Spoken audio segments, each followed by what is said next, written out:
Hello, പുതിയൊരു വീഡിയോയിലേക്ക് എല്ലാവർക്കും സ്വാഗതം. അപ്പോൾ ഇന്ന് നമ്മൾ ഉണ്ടാക്കാൻ പോകുന്നത് ദോശയുടെ കൂടെയും ഇഡ്ഡലിയുടെ കൂടെയും അപ്പത്തിൻ്റെ കൂടെയൊക്കെ കഴിക്കാൻ പറ്റിയ അടിപൊളി ഒരു മുട്ട ചമ്മന്തി കേട്ടോ. നമ്മൾ സാധാരണ ഉണ്ടാക്കുന്ന ചമ്മന്തിയേക്കാളും വ്യത്യസ്തമായിട്ട് മുട്ട വെച്ചാണ് ചമ്മന്തി ഉണ്ടാക്കുന്നത്. നമ്മൾ സാധാരണ ദോശയ്ക്ക് ഇഡ്ഡലിക്കും ഒക്കെ നമ്മൾ സാമ്പാർ ഉണ്ടാക്കാറുണ്ട്, അതുപോലെ തന്നെ ചമ്മന്തി സാധാ ചമ്മന്തിയൊക്കെ ഉണ്ടാക്കാറുണ്ടല്ലോ. ഇതൊന്ന് വ്യത്യസ്തമായിട്ട് മുട്ട വെച്ചാട്ടോ ഉണ്ടാക്കുന്നത്. പിള്ളേർക്കൊക്കെ നല്ല ഇഷ്ടമാവും, നമുക്ക് മുതിർന്നവർക്കും ഇഷ്ടപ്പെടുന്ന ഒരു ടേസ്റ്റാട്ടോ. അപ്പോൾ അതാണ്ട് ഞാൻ തേങ്ങ നമുക്ക് ആവശ്യാനുസരണം എടുക്കാം. ഞാനൊരു ചെറിയൊരു തേങ്ങയുടെ ഒരു മുറി തേങ്ങ എടുത്തിട്ടുണ്ട്. ഒരു 1/2 സ്പൂൺ കശ്മീരി മുളക് പൊടി, ഒരു 1/2 സ്പൂൺ ഉപ്പ്, അതുപോലെ തന്നെ ഒരു 4-5 ചുമന്നുള്ളി കേട്ടോ. ഇനി നമുക്കിത് മിക്സിയിലിട്ടൊന്ന് ഒന്ന് ചതച്ചെടുക്കണം. അരഞ്ഞു പോകാതെ ഇതുപോലെ ആക്കി എടുത്തുകൊണ്ട് വരണം കേട്ടോ. ഒരു പാൻ അടുപ്പിലോട്ട് വെച്ച് കൊടുക്കാം. അതിലേക്ക് വെളിച്ചെണ്ണ ഒഴിച്ചു കൊടുക്കാം. വെളിച്ചെണ്ണ ചൂടായ ശേഷം നമ്മളിട്ട് കൊടുക്കുന്ന 1/2 സ്പൂൺ കടുകാണ്. കടുക് ഒന്ന് പൊട്ടിയ ശേഷം ഒരു 3-4 ചുവന്നുള്ളി ചെറുതായിട്ട് അരിഞ്ഞതും ഒരു 2 കരിയാപ്പിലയും ഇട്ടൊന്ന് നമുക്കൊന്ന് മൂപ്പിച്ചെടുക്കണം. ഇതിനകത്ത് നമ്മൾ വേറെ ഒന്നും അധികം ചേർക്കുന്നില്ല. പെട്ടെന്ന് ഉണ്ടാക്കാൻ പറ്റും. ദോശയുടെ കൂടെയാണെങ്കിലും ഇഡ്ഡലിയുടെ കൂടെയാണെങ്കിലും അപ്പത്തിൻ്റെ കൂടെയൊക്കെ ആണെങ്കിലും നമ്മൾ എന്നും കറികളൊക്കെയാണ് വെക്കുന്നത്. ഈ ചമ്മന്തി ഒന്ന് കഴിച്ച് കഴിഞ്ഞാൽ പിന്നെ നമുക്ക് പെട്ടെന്ന് ഉണ്ടാക്കാനും പറ്റും. ടേസ്റ്റും ആയതുകൊണ്ട് നമ്മൾ സ്ഥിരമായിട്ട് ഇതുണ്ടാക്കും കേട്ടോ. അപ്പോൾ അതാണ്ട് ഉള്ളി മൂത്ത ശേഷം നമ്മളതിലേക്ക് ചതച്ച് വെച്ചേക്കുന്ന തേങ്ങയുടെ കൂട്ട് ഇപ്പോൾ ചേർത്ത് കൊടുക്കാം. ഇനി നല്ലതുപോലെ ഇളക്കി കൊടുക്കണം. ഉപ്പില്ല എന്നുണ്ടെങ്കിൽ നമ്മൾ ഉപ്പിട്ട് കൊടുക്കണം, കാരണം ഇനി മുട്ടയും കൂടെ നമ്മൾ ചേർക്കുന്നതല്ലേ. അപ്പോൾ ഉപ്പില്ലെങ്കിൽ ഇപ്പോൾ ഉപ്പിട്ട് കൊടുത്ത് ഇളക്കിയെടുക്കാമേ. ഇനി നല്ലതുപോലെ ലോ ഫ്ലെയിമിലിട്ട് ഇളക്കി കൊടുക്കണം. നല്ലതുപോലെ ചൂടാവണം. ആ തേങ്ങയിൽ ഇത്തിരി വെള്ളമൊക്കെ കാണുമല്ലോ, അതൊക്കെ ഒന്ന് പറ്റി വരണം കേട്ടോ. അപ്പം നല്ലതുപോലെ ഒന്ന് ഇളക്കി കൊടുക്കാം.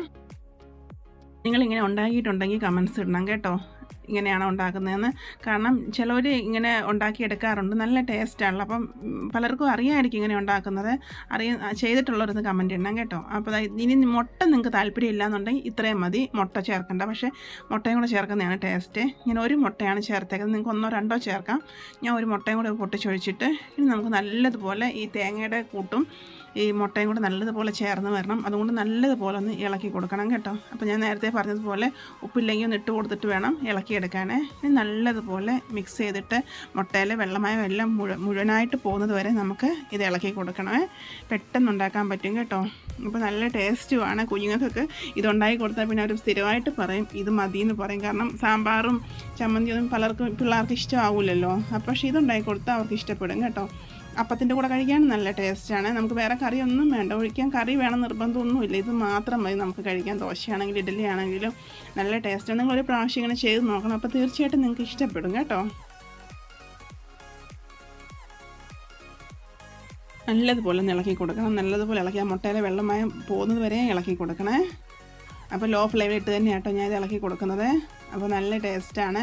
അപ്പോൾ നിങ്ങളൊരു പ്രാവശ്യം ഇങ്ങനെ ചെയ്ത് നോക്കണം. വീഡിയോ ഇഷ്ടപ്പെട്ടാൽ നിങ്ങൾ ലൈക്ക് ചെയ്യാൻ മറന്നു പോകരുത്. പലരും ലൈക്ക് ചെയ്യാൻ മറന്നു പോകുന്നുണ്ട്. അപ്പോൾ ലൈക്ക് ചെയ്യാൻ മറക്കരുത്, കമൻറ്റ്സ് ഇടാൻ മറക്കരുത്. ഇതുവരെയും സബ്സ്ക്രൈബ് ചെയ്തില്ലെങ്കിൽ ഒന്ന് സപ്പോർട്ടും കൂടെ ചെയ്യണം കേട്ടോ.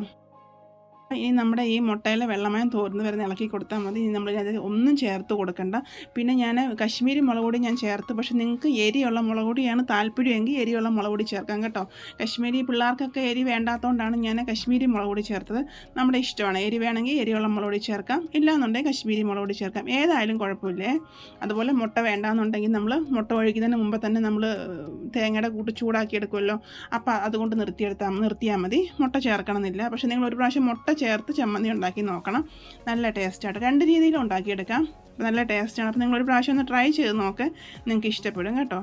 കാരണം പെട്ടെന്ന് ഉണ്ടാക്കാൻ പറ്റും. കാരണം നമ്മൾ ദോശ ഉണ്ടാക്കുന്ന നേരം മാത്രം മതി, തേങ്ങ തിരുമ്മി ഒന്ന് ചതച്ചെടുക്കുന്ന നേരം മാത്രം മതി. പെട്ടെന്ന് ഉണ്ടാക്കാൻ പറ്റുന്ന ഒരു കൂട്ടാനാണ് ചമ്മന്തി, മുട്ട ചമ്മന്തി. അപ്പോൾ നിങ്ങൾ ട്രൈ ചെയ്ത് നോക്കുക, തീർച്ചയായിട്ടും നിങ്ങൾക്ക് ഇഷ്ടപ്പെടും. അതുപോലെ സബ്സ്ക്രൈബ് ചെയ്യാതെയാണ് നിങ്ങൾ കാണുന്നതെങ്കിൽ സബ്സ്ക്രൈബും കൂടെ ചെയ്ത് തരണം കേട്ടോ. കണ്ടോ, നല്ല റെഡി ആയിട്ട് വന്നിട്ട് നമ്മുടെ ചിക്കി തോർത്തി നമ്മുടെ മുട്ട ചമ്മന്തി റെഡി ആയിട്ട് വന്നിട്ട് ദോശയുടെ കൂടെ കഴിക്കാൻ നല്ല ടേസ്റ്റാണ്. ഞാനിന്ന് ദോശയാട്ടോ ഈ ചമ്മന്തിയുടെ കൂടെ കഴിക്കാൻ എടുത്തേക്കുന്നത്. ഞാൻ ചമ്മന്തി റെഡിയാക്കി എടുത്തിട്ടുണ്ട്, അതുപോലെ ദോശയും റെഡിയാക്കി എടുത്തിട്ടുണ്ട്. അപ്പം നിങ്ങളും ഇതുപോലെ ഒന്ന് ചെയ്ത് നോക്കുക, നിങ്ങൾക്ക് ഇഷ്ടപ്പെടും. അപ്പോൾ ഓക്കെ, ബൈ, താങ്ക് യു.